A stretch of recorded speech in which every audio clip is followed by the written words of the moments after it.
October 2018. The winds are coming right down the beach. This is the strongest wind by far, the strongest consistent wind that we have seen. Hurricane Michael bears down on the Florida Panhandle, leaving communities scrambling for information and, most importantly, safety.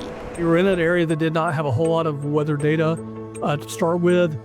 Individuals were having to make decisions on whether or not they send fire trucks, police officers out into the field based on the wind speeds, and we really just didn't have a whole lot of accurate wind speeds. The Category 5 storm caused catastrophic damage. It's a monumental effort, really an unprecedented response for an unprecedented storm. The aftermath of Michael fueled a movement. Florida installed more than 200 additional WeatherSTEM stations throughout the state. A lot of these are at fire stations, they're at public buildings, where we can get a true and accurate reading of the weather so that we're not putting responders in harm's way. The weather stations are important for the response aspect of it.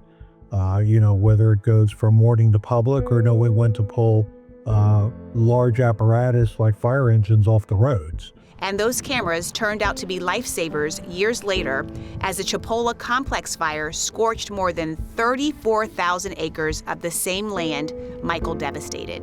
We were able to deploy a WeatherSTEM in real time out there and captured a real live wind shift in direction that ultimately ended up saving several responders' lives because there was a wind shift and the fire progression ended up going in completely different directions. Having information firsthand gave local officials and the public critical insight to these natural disasters. We're using some of the data that we got from the weather stations in the area in coordination with the National Weather Service. Looking at wind speed direction, barometric pressure, relative humidity, and looking at how that would affect the fire behavior. Stay informed, stay safe. Know where the weather stations are, how you can access them, knowing what evacuation zone there is, know where to get public information, and then follow the directions for what it is that we tell you to do.